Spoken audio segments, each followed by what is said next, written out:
Je voulais revenir un peu sur ce cas de Youssou.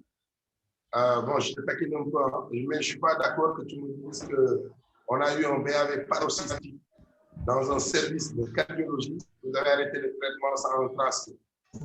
Parce que vous avez eu peur, vous avez arrêté le traitement. Donc, quand même, Youssou, qui est un grand rythmologue, tu ne vas pas arrêter un bêta-bloquant sans nous documenter cela sur ce joli cas clinique quand même.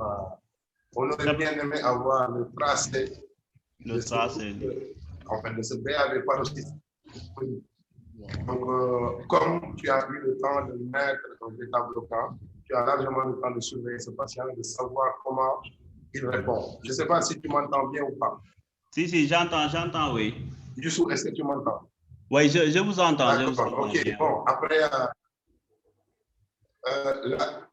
la question que je me pose, c'est, comme on l'a dit, quelle est l'attitude thérapeutique? Oui. Moi, je l'ai bien aimé, je ne sais pas si peut-être que ça va venir après. Qu'est-ce que l'exploration électrophysiologique nous a donné? D'accord. Merci. D'accord. Merci, Dr Tava. Bon, malheureusement, le BAV, nous n'avons pas pu obtenir le tracé. Allô, professeur? Oui, allez-y. C'est Simon. Alors sur la régularité de la tachycardie atriale, exactement. Donc, c'est un rythme qui est régulier. Mais il faut savoir, il est quand même il est décrit une variation, notamment quand en début comme un phénomène d'échauffement de la tachycardie atriale, et puis un effet aussi en fin de tachycardie, de cool down. Donc, c'est ce qu'on appelle le warm-up et le cool down, qui peut induire une petite variation de la fréquence cardiaque. Donc, je pense que sur le passage en 2 pour 1, le passage en 2 pour 1, c'est exactement parce que la fréquence ventriculaire est la moitié de la fréquence atriale qu'on n'arrive pas à démasquer les oreilles, que les oreilles sont toujours au même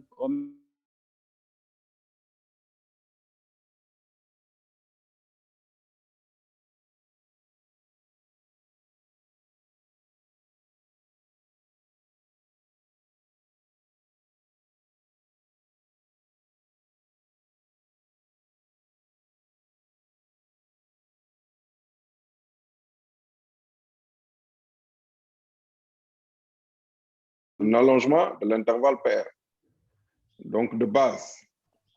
Je ne sais pas ce que vous en pensez là aussi, parce que s'il y a, en tout cas, l'activité ventriculaire est entraînée par une activité atriale, même si elle est ectopique. Le pair est long, hein, quand même. Hein. Exactement, professeur. On en a eu la preuve par la suite. On va peut-être en parler après. D'accord, parfait, c'est bon. D'accord. Donc, sur l'attitude thérapeutique, on peut continuer ou bien on prend d'autres avis? Oui, on peut avancer. Hein. D'accord. Donc, je pense que personne... Allez-y. Ouais. Donc, devant cette récidive de tachycardie-là, donc, nous avons choisi de faire un choc électrique externe dans le cadre de contrôle du rythme à 150 jours.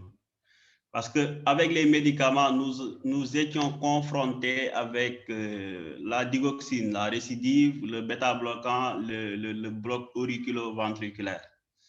Donc, les autres molécules qu'on peut utiliser donc, dans la tachycardie atriale, il y a l'ibutylide, bon, contre-indiqué dans la dysfonction systolique.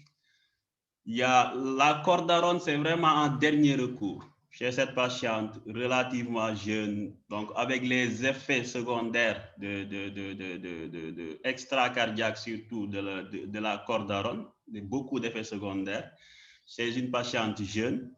Et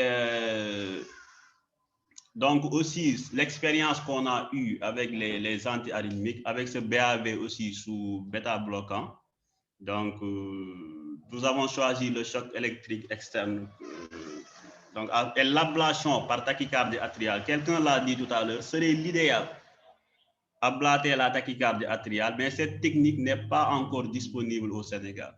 Donc, c'est ces 3 options-là que nous avions et nous avons opté pour le choc électrique externe à 150 jours. Donc, bon, je pense que ce qui limite un peu l'ablation, c'est que... Oui. Prof, on ne vous entend plus.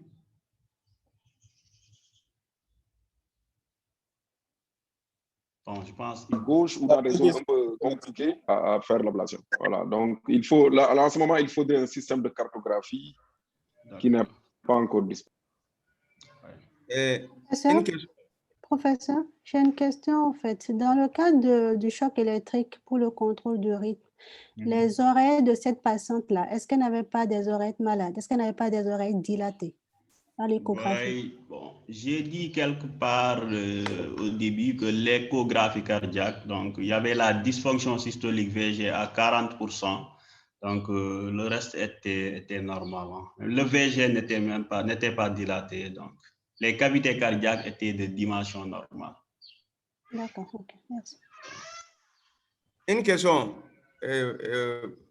Oui, docteur Traoré. Le professeur Khan. Ma question s'adresse au professeur Khan. Est-ce qu'il faut forcément la cartographie pour faire l'ablation de tachycardie atriale au Sénégal?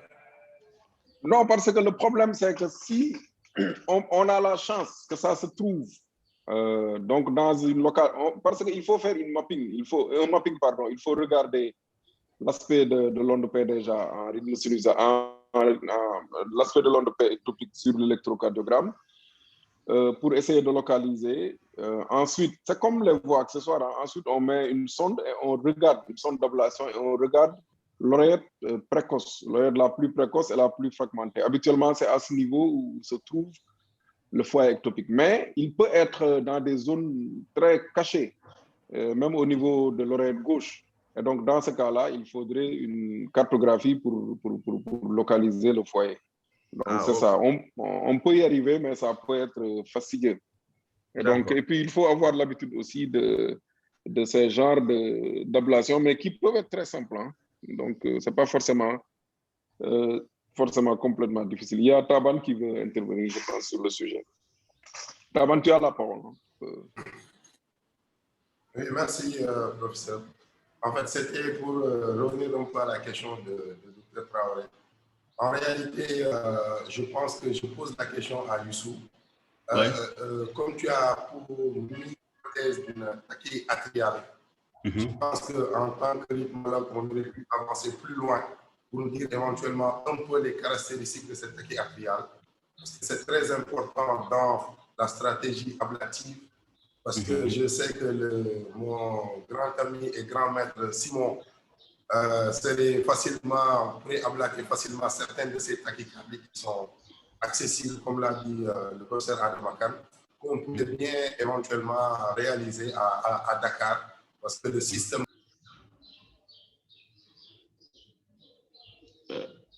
On a perdu...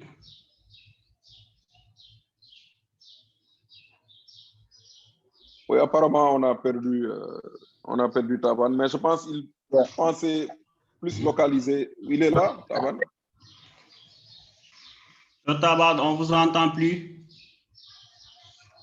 Bon, je pense qu'on peut avancer. Hein. C'est juste pour voir un peu sa préoccupation, c'était pour voir, oui, dans la discussion, est-ce que sur l'onde P, l'aspect de l'onde P, sur l'électro de base, on ne peut pas être orienté avec l'axe notamment de l'onde P, être orienté de la localisation de donc, cette ectopie atriale.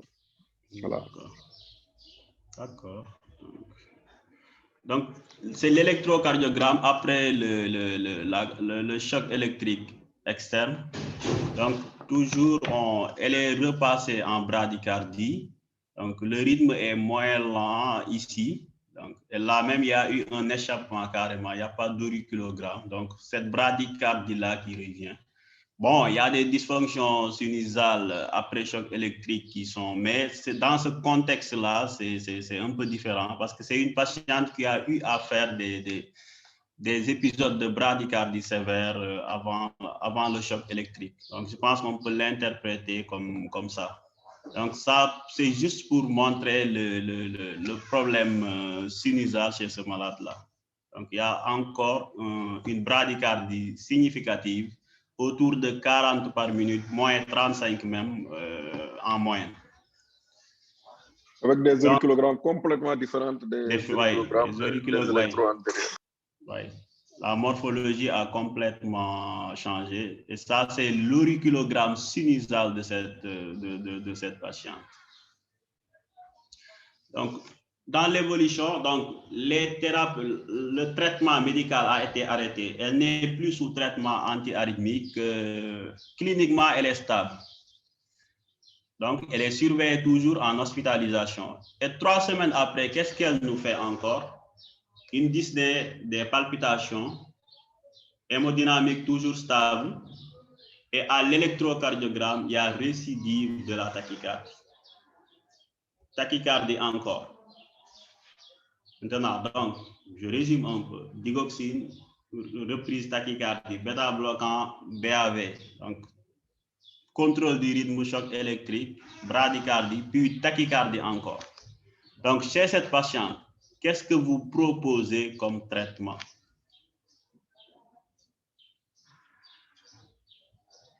Parce que la tachycardie est encore là.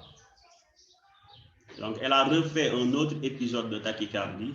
Maintenant, qu'est-ce que vous pensez de l'attitude thérapeutique chez cette patiente parmi ces propositions?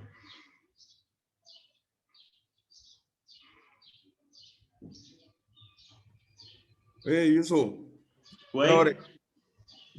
J'ai refait encore une autre échographie cardiaque d'abord pour évaluer la FEVG. Si c'est entre 30 et 35, en plus de ces troubles de rythme, on peut faire la resynchro avec une triple chambre. D'accord. Mais est-ce qu'à 70, 180, 170, 180, est-ce que ce sera facile d'évaluer la FEVG? Ah oui, bien sûr. Il faut évaluer la FEVG à l'écho avant de faire quoi que ce soit, à mon avis. D'accord, d'accord. Après quoi? Donc, à distance? Après? C'est ça. D'accord. Après, on peut proposer une resynchro. Une resynchro. Oui, triple chambre. Donc, après la FEVG est restée à 40%. Ah, vous n'avez pas évalué. Ça, c'est la théorie. Après réévaluation, la FEVG n'a pas bougé. Elle est restée à 40%.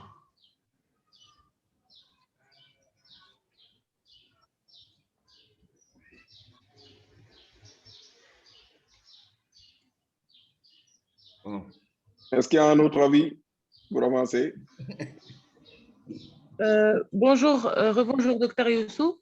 Oui. Bon, moi, j'aurais proposé l'amiodarone avec échec de tout ce qu'on a essayé avant. En dernier lieu, je pense que ce qui a été proposé, c'est la cordarone.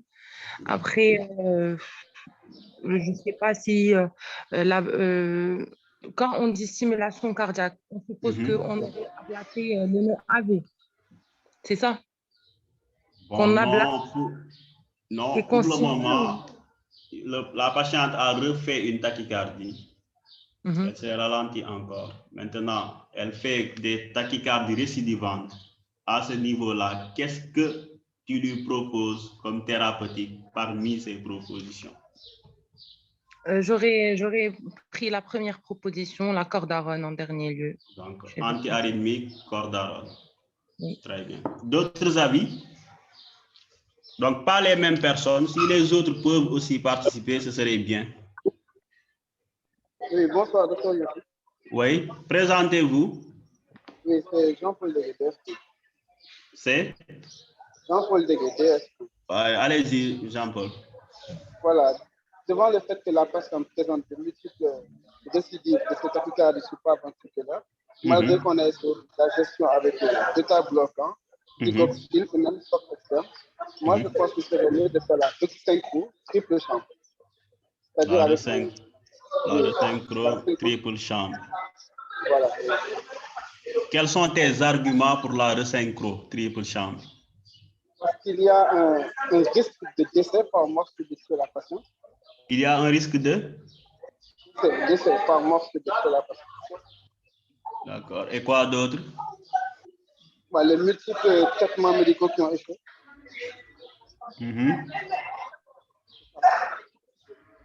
C'est tout. D'accord. Qu'est-ce que la resynchro t'apportera de plus dans la gestion de cette tachycardie? Dans la gestion, même, je ne vais pas m'avancer, mais je pense qu'il y a un défibrillateur associé. D'accord. Aussi à... D'accord, voilà. d'accord. D'accord. Merci Jean-Paul. Un autre avis avant d'avancer? Oui. Moi, j'aurais proposé une stimulation. Allô? Allô, oui, allô? Oui, docteur Youssou. Oui, oui, je vous entends maintenant. C'est Bamba Sambou. Oui, Bamba Sambou, oui. C'est que moi, j'aurais proposé une stimulation cardiaque plus un dynamique, à savoir un bêta-bloquant. Parce que quand on fait une stimulation, ça va nous servir comme soupape. Si le bêta-bloquant est un BAV, donc il y aura la stimulation pour régler le problème. Et moi, j'aurais proposé une stimulation double chambre, DDD. Double chambre, et tu renforces ton traitement anti-arythmique ou bien tu réintroduis ton traitement anti-arythmique. Cardiaque, parce que la resynchronisation, il y a les critères cliniques, échographiques et électriques. On a vu qu'il n'y a qu'un bloc de branche. Donc, je n'aurais pas proposé la resynchronisation. D'accord. Avec un monochambre pourrait aussi régler le problème, mais dans l'avenir, elle peut avoir une atteinte, aussi de la conduction atrioventriculaire. En ce moment, il aurait besoin d'une stimulation double chambre. Donc, j'aurais proposé double chambre d'emblée. Merci. D'accord. Merci, Dr Bamba. Mohamed Fall? Mohamed Fall qui lève la main. Dr Mohamed Fall. Oui, bonjour, Dr Youssou. Oui, oui, bonjour. Moi, je rejoins Dr Bamba Samba. Je pense que pour le traitement, j'aurais préféré mettre une stimulation cardiaque associée à un anti-arythmique. Donc, stimulation cardiaque pour pouvoir renforcer tes doses d'anti-arythmique. Exactement, c'est ça. D'accord. Merci, Dr Fall. Surtout pas monochambre. D'accord. Merci. Donc, une dernière intervention avant d'avancer.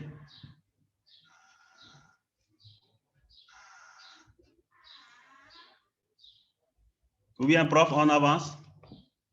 Oui, on peut avancer s'il n'y a pas d'autres avis. D'accord. Donc, bon, c'est le sondage qui a sauté, mais c'était en réalité 2 questions.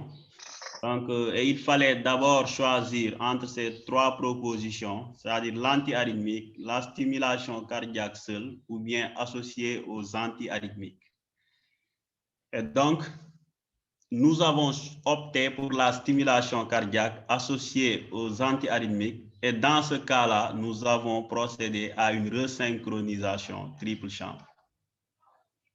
C'est l'attitude thérapeutique que nous avons opté chez cette patiente. Donc,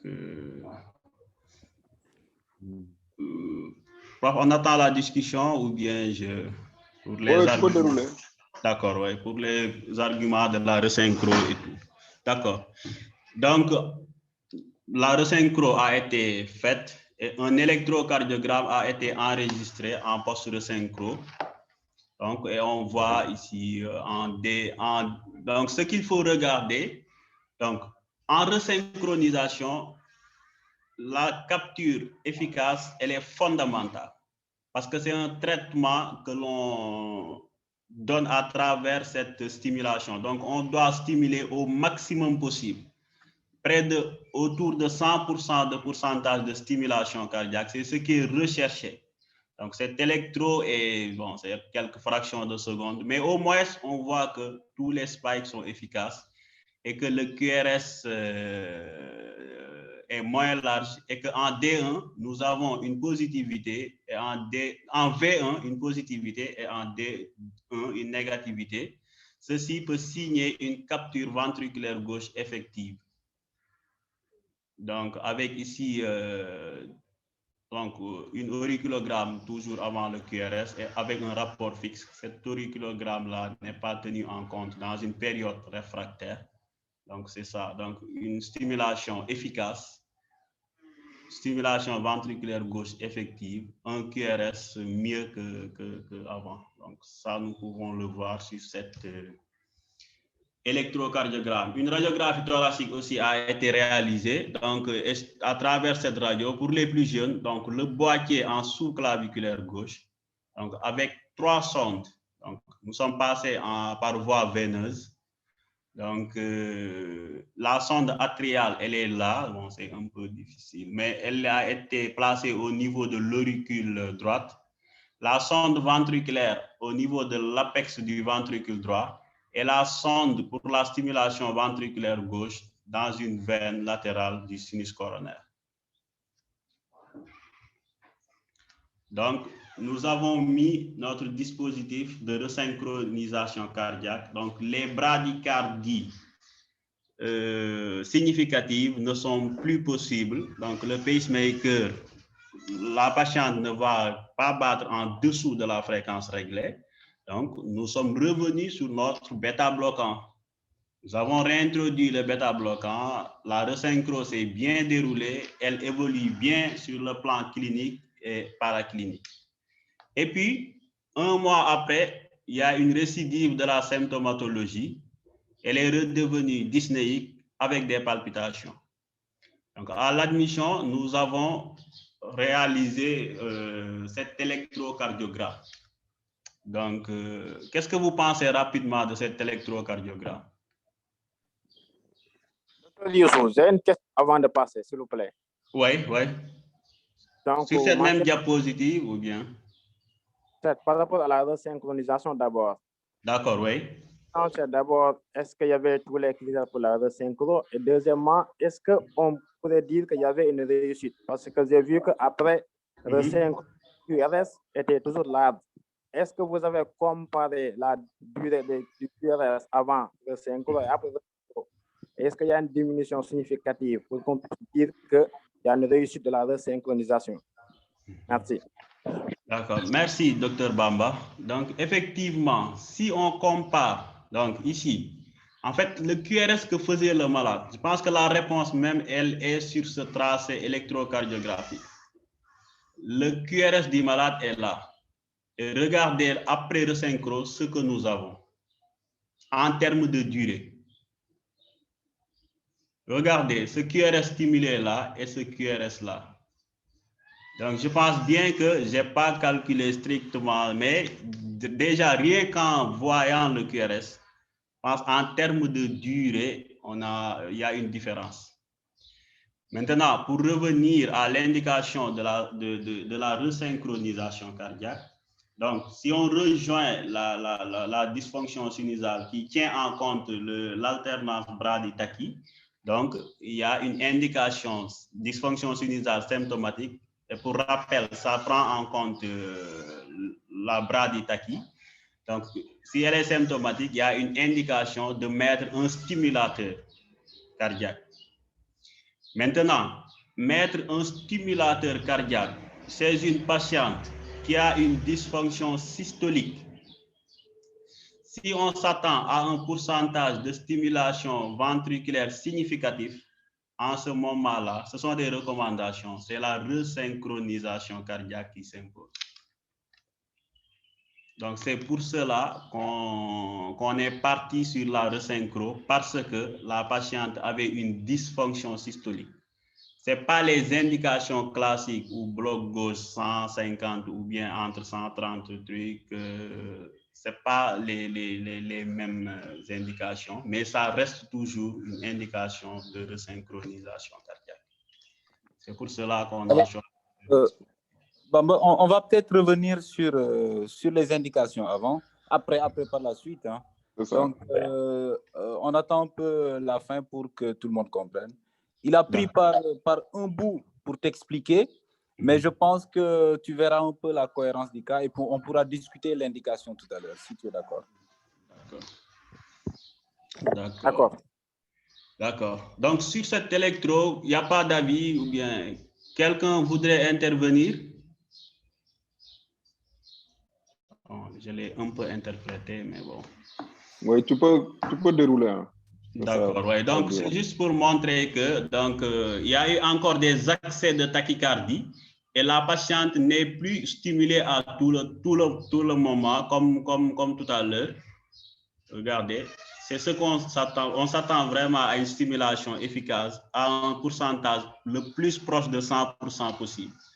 Et la patiente, avec cette symptomatologie qui est réapparue, cet électrocardiogramme montre des accès de la tachycardie encore, avec un pourcentage de stimulation au contrôle qui a fortement baissé. Et ceci ne permet pas la thérapie attendue lors de la resynchro. Vous voyez, donc, ici, donc, le QRS, donc, l'accès de tachycardie, donc, avec l'aspect de bloc gauche, elle est repassée en tachycardie. Et le QRS stimulé est là avec la différence de polarité que l'on voit. Et en plus, ici, on voit bien une différence entre le QRS là et celui-ci. Donc, il s'agit ici d'une fusion, en fait, entre le QRS normal du malade et la stimulation. Donc, la patiente revient avec ses accès de tachycardie malgré la resynchro et le bêta-bloquant qui a été réintroduit à dose maximale. Donc, qu'est-ce que vous proposez comme attitude thérapeutique maintenant? Docteur Youssou? Oui. On va arriver cette fois-ci à l'ablation du nœud AV parce que c'est ce qu'on a essayé de faire avec le bêta-bloquant, mais c'est d'arrêter cette transmission de la tachycardie au ventricule. Mais là, on va arriver finalement à ablater carrément le nœud et la laisser sous stimulateur. Donc, tu proposes l'ablation du nœud AV. Je pense que ça va arriver vers ça. Oui. D'accord. Merci. Donc, d'autres intervenants?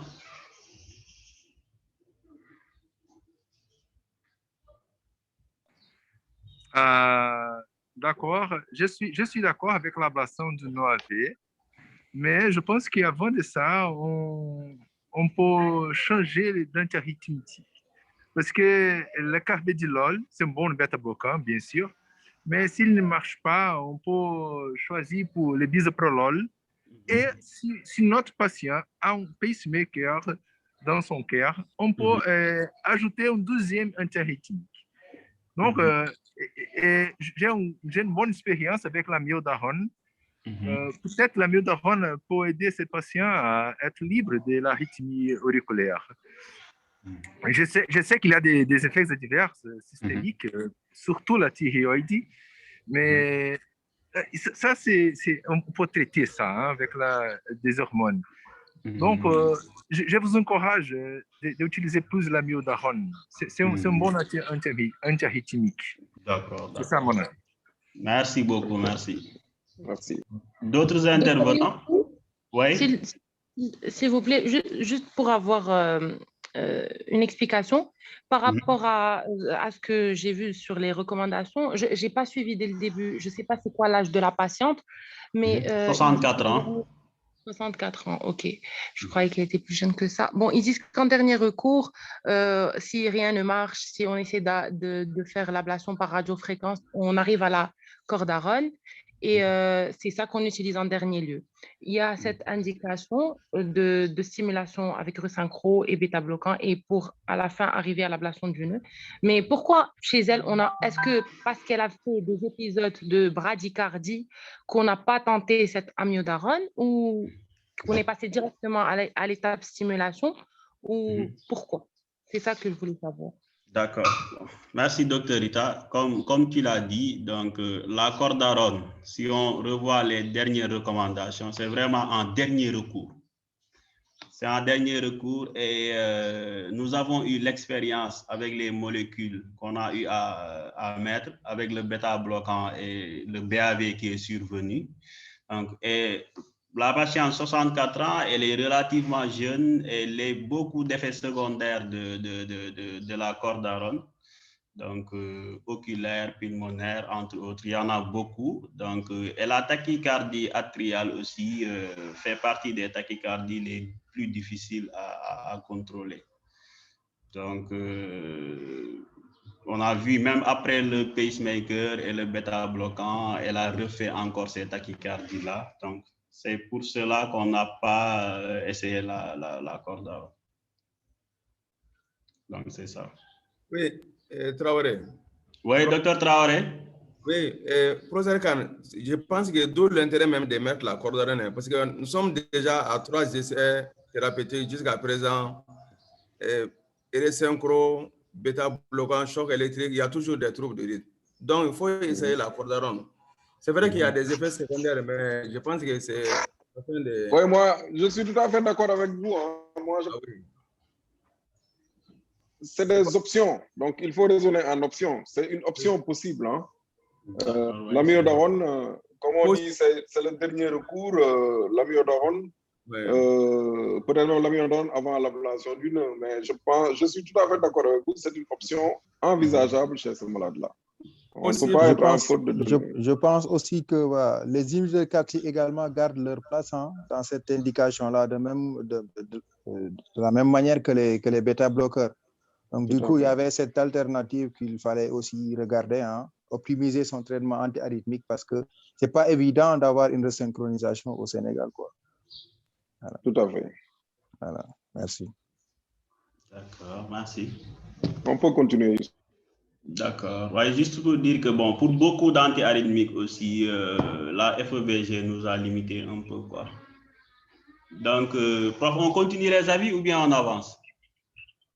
Il y a Alassane qui veut intervenir. On peut lui donner la parole.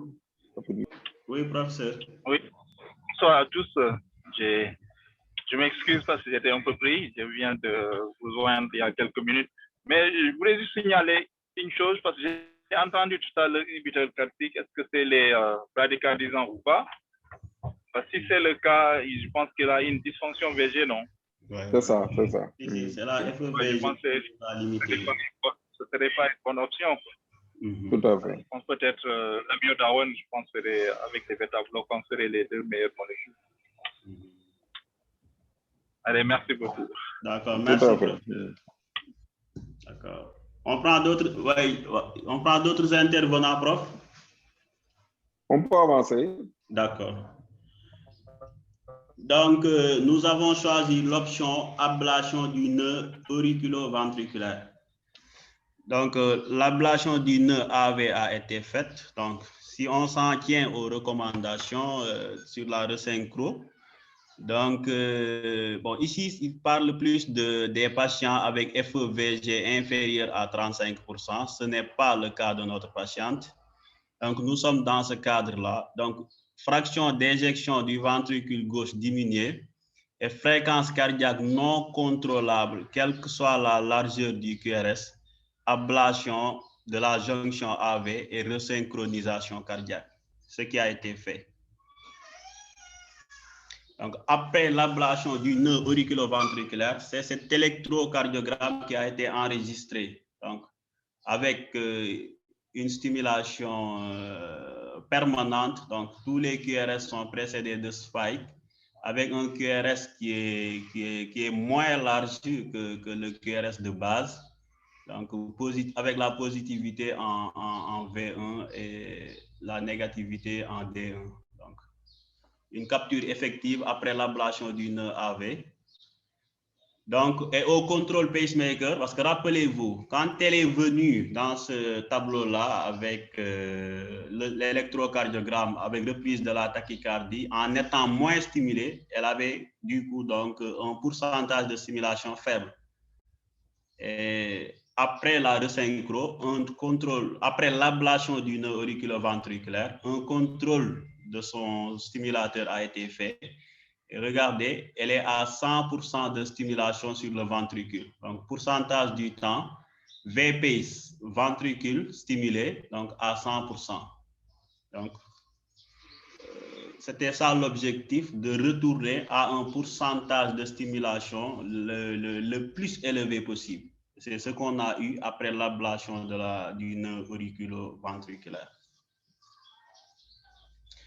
Donc, pour parler de la tachycardie atriale focale dans sa prise en charge, donc pour rappeler que pour parler des tachycardies atriales globalement, les mécanismes, il y a le mécanisme focal, il y a la réentrée, donc essentiellement. Donc, l'attitude thérapeutique, c'est toujours évaluer l'hémodynamique du malade. Si l'hémodynamique est instable, donc c'est le choc, la cardioversion électrique ou bon, c'est la cardioversion électrique. Si l'hémodynamique du malade n'est pas instable, c'est-à-dire que le malade est stable hémodynamiquement, donc c'est l'adénosine qu'il faut mettre. Maintenant, si l'adénosine n'est pas efficace, donc nous avons le choix, donc l'inhibiteur calcique, verapamil, diltiazène, ou bien bêta-bloquant IV aussi, donc en intraveineuse. Et si ce n'est pas efficace, donc on a recours aux autres antiarythmiques comme l'ibutylite, mais c'est notre patiente limitée par la dysfonction systolique. La flécaïne, dysfonction systolique et troubles conductifs, donc le propafénone, ou bien en dernier lieu, la cordarone, l'amiodarone. Donc, c'est à peu près comme ça. En ce qui concerne la prise en charge de la tachycardie atriale, qui est une tachycardie quand même, qui est difficile à maîtriser sur le plan contrôle du rythme ou de la fréquence. Donc, en conclusion... Peut-être avant de conclure, il y a Taban qui a levé la main. Oui, docteur Taban. Oui, en fait, Youssou, est-ce que tu peux revenir sur l'électro après ablation? D'accord. S'il te plaît. Voilà. D'accord. En fait, après le 6e complexe QRS, sur le 6e complexe QRS sur les périphériques. Oui, D2 par exemple. D2, oui, 3, oui, 6, ici. Oui. Donc, on voit une petite chose là, derrière, après. Ici. Non, non, non. Après l'onde T, comme Taban, après l'onde T, il y a quelque chose. Ici. Il y a une activité atriale. Oui. Tu peux avancer sur ta programmation. La programmation, d'accord. Oui. Sur ta programmation, il y a un AP à 14%. Ça stimule l'oreille à 14%. 14%, oui. Et tu l'as mis en mode DDD. Tu as fait une ablation du nœud AV. Donc, c'est de petites remarques. Je ne sais pas si c'était au moment du contrôle ou c'était, il a été réglé en mode DDD. Oui, c'était réglé en DDD, oui. C'est réglé en DDD. D'accord. Okay. Oui. Je pense que Simon apportera quelques explications par rapport à cela au professeur Adama. D'accord. Allô, Taban? Oui. Alors après le choc, il y avait cette hypothèse-là de la dysfonction sinusale. Donc, du coup, donc on s'est dit que très probablement que de temps en temps, la patiente reviendrait peut-être en rythme sinusal et qu'on allait quand même mettre la patiente en DDD avec évidemment commutation en DDD-IR et puis on allait voir ce que ça donnerait, quoi. Donc là, on a même augmenté la fréquence à 70 battements par minute pour deux choses essentiellement. La première, c'est qu'après une ablation de nœud AV, tu le sais, hein, donc on augmente la fréquence de stimulation pour éviter les arythmies, pour ne pas être délétère. Et deuxième chose, c'est dans le cadre de la dysfonction sinusale, étant donné que c'est la bradycardie sinusale qui fait le lit de l'arythmie. Donc, plus on augmente, il faut préférer mettre des fréquences un peu hautes pour justement que l'oreille soit stimulée et que ne survienne pas l'arythmie. Mais visiblement, là, ça n'a pas réussi et puis elle est en arythmie dans plus de 50%. Elle est actuellement en arythmie maintenant. Ouais, c'est ça. Sur la programmation. D'accord. Merci, professeur Simon. Merci. D'accord. Donc, on peut avancer. Donc, ça c'est... Donc, en conclusion, nous dirons que il faut penser à rechercher, à démasquer les auriculogrammes. Nous avons vu l'expérience au début avec le tracé électrocardiographique qui donne à première vue un bloc auriculoventriculaire du premier degré, alors que l'auriculogramme était dans le QRS, carrément masqué dans le QRS. Donc, pensez à rechercher les auriculogrammes devant ces genres de tracés électrocardiographiques. Vraiment, la clé, c'est l'auriculogramme et son lien avec le complexe QRS.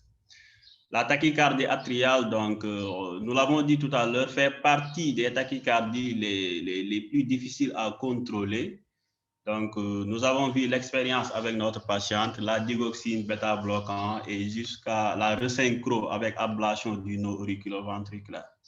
Donc, la cardiopathie rythmique chez notre patiente, elle est discutable parce que dysfonction systolique, bon, le ventricule toujours de dimension normale avec ces accès répétés de tachycardie là, donc la tachycardie, la cardiopathie rythmique, il faudra y penser, c'est ce genre de patient. Et l'idéal dans ces cas-là, c'est l'ablation de la tachycardie, mais par des problèmes techniques, elle n'est pas encore disponible au Sénégal. Mais malgré cela, donc, il y a d'autres possibilités thérapeutiques qui peuvent apporter des résultats satisfaisants. C'est le cas de la resynchronisation cardiaque qui permettra dans un premier temps de renforcer le traitement antiarythmique. Et si ça ne marche pas, comme le cas de notre patiente, l'ablation du nœud auriculoventriculaire peut apporter de meilleurs résultats. Donc, je pense que c'est ce que nous voulons apporter aujourd'hui dans cette présentation pour essayer de transmettre ces messages depuis l'électrocardiogramme jusqu'à la prise en charge finale avec l'ablation du nœud AV. Je vous remercie.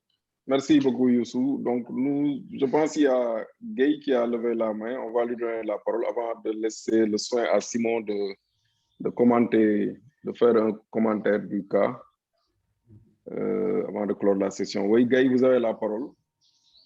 Oui, cher Guy, oui. Merci, professeur. Docteur Guy, oui, allez-y. Vous m'entendez? Vous m'entendez?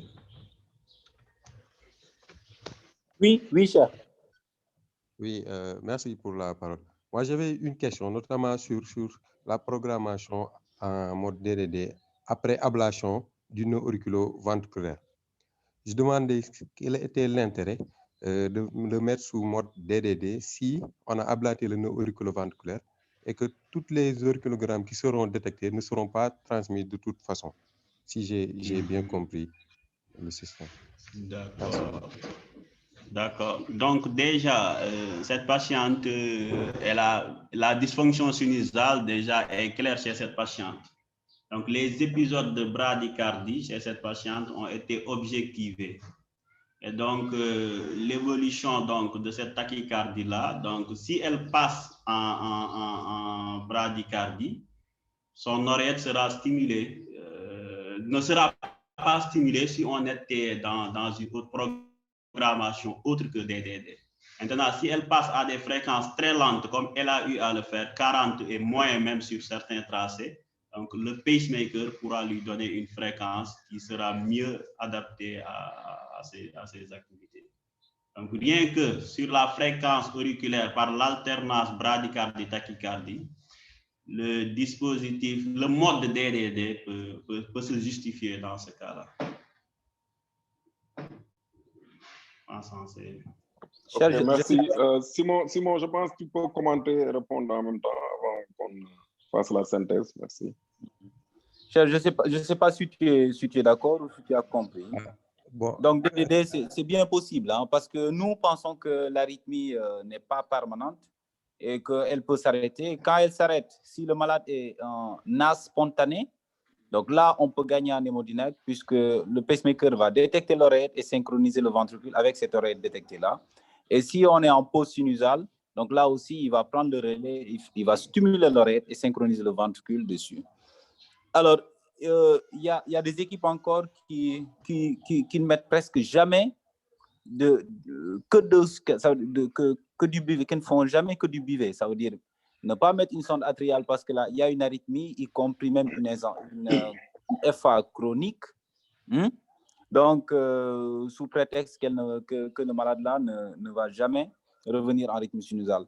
Donc, je veux dire, il y a des équipes qui se disent, si on traite l'insuffisance cardiaque, si on stimule notre malade, le ventricule gauche peut faire un remodelage inverse et l'oreillette peut devenir moins malade et que le malade peut être moins en arythmie. Et en ce moment-là, si on n'a pas mis au départ une sonde atriale, on peut regretter le cas parce que le malade peut revenir temporairement en rythme sinusal et puis là, être toujours désynchronisé malgré le retour en rythme sinusal. Donc ça, par rapport à l'option vraiment de mettre une sonde auriculaire le plus souvent que possible quand on fait de la resynchronisation, même en présence d'une arythmie atriale.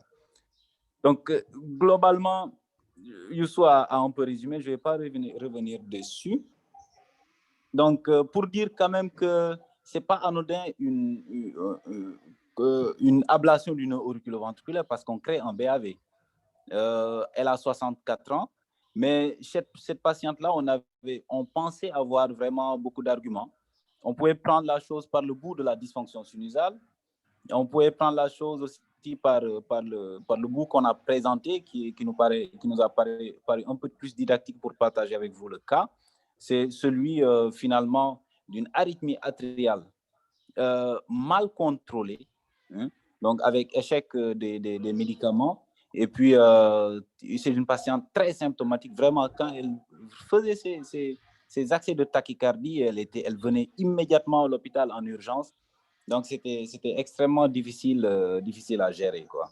Donc, évidemment, l'ablation de la tachycardie aurait été l'idéal, de la tachycardie atriale par cartographie. Mais là, je voulais dire tout à l'heure que quand on est allé pour faire son ablation d'une AV, mais le HV était extrêmement long. Donc, ce qui est peut-être un argument de ce dont on discutait tout à l'heure, parce que le professeur Khan a dit sans doute qu'il y avait des troubles majeurs de la conduction, et ça, on l'a vu en endocavitaire, avec un HV qui était très long.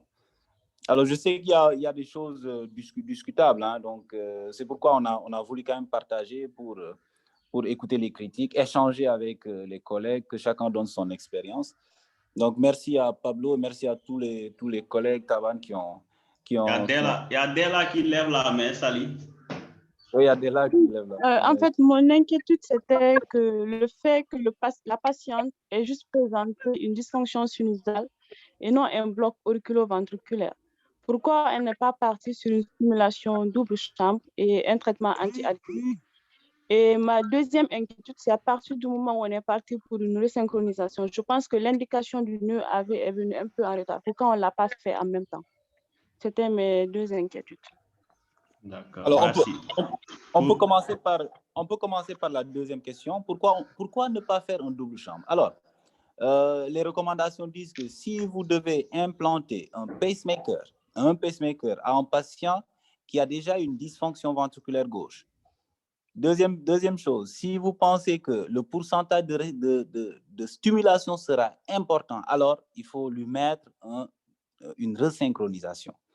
Donc, ça, ce sont les recommandations qu'ils lui disent. Donc, on n'était pas vraiment dans une logique de lui mettre un double champ qui ne serait pas en adéquation avec les recommandations.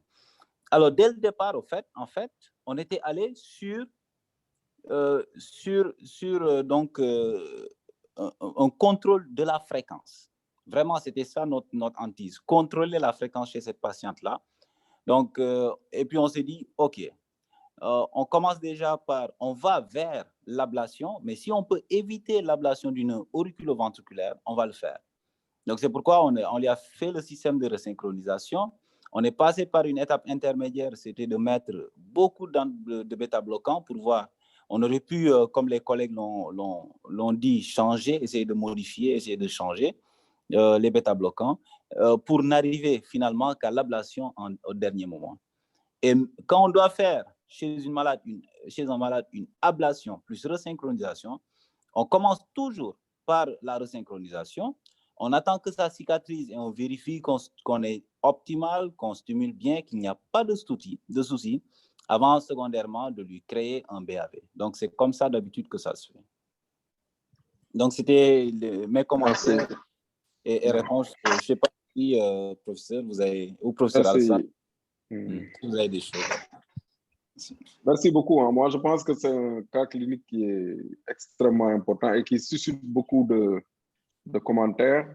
Je pense qu'ils ont eu raison, mais là, même si on regarde l'algorithme décisionnel, on parle de l'amiodarone d'abord avant de proposer une ablation du nœud AV. Je pense ça se justifie puisqu'on a une soupape de sécurité qui a été d'implanter ce patient-là.